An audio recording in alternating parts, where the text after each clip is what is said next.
സ്വാധീനിക്കുന്ന ഒരു കാര്യം വായന എന്ന് പറയുന്നത് വളരെ ശക്തമാണ്. നമ്മുടെ സ്വഭാവം ചെയ്തിരിക്കാനും അതുപോലെ തന്നെ നമ്മുടെ ഒരു ഇമോഷണൽ സ്റ്റേറ്റിലേക്ക് ചെറിയ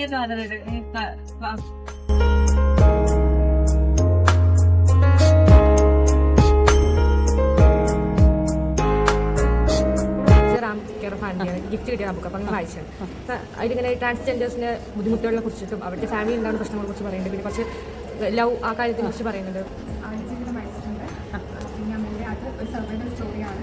നമ്മൾ എവിടെയെങ്കിലും പെട്ടുപോയാൽ തന്നെ അവിടുന്ന് അതിജീവിച്ച് വരുന്ന ഒരു സ്റ്റോറിയാണ്. ഞാൻ വായിച്ചത് ആൽക്കെമിസ്റ്റ് പാബ്ലോ കൊയ്ലോയുടെ ആൽക്കെമിസ്റ്റ് ഒരു ട്രഷർ ഹണ്ട് ബേസ്ഡ് സ്റ്റോറിയാണ്. അജിത റാം കേര ഫാനന്ദിവന്റെ ബുക്കാണ്. ഞാൻ അതിന് ബുക്കൊന്നും ഒരുപാട് വായിക്കാറ്, പക്ഷേ ഒരാൾ തന്നിട്ട് വായിച്ചതാണ്. അതിൽ വന്നിട്ട് റാം ആൻഡ് ആനന്ദി കൊണ്ട് 2 ക്യാരക്ടേഴ്സ് ഉണ്ട്. ലൈഫ് നമ്മളെങ്ങനെ ഇമ്പ്രൂവ് ചെയ്യാന്നുള്ള കുറേ ടിപ്സ്.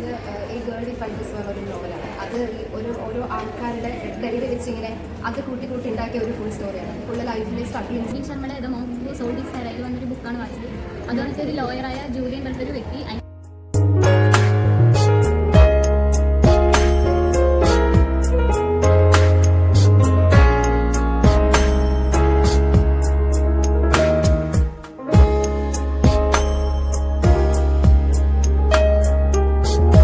കഥ എനിക്ക് ഭയങ്കര ഇപ്പോഴും ടച്ചിങ് ആയിട്ടുള്ളത് കാബൂളിവാലാണ്. ഈ കാബൂളിവാല നമുക്ക് വായിക്കുന്നുണ്ടായിരുന്നു. നിരീക്ഷയുടെ കഥയാണ്. നിരീക്ഷ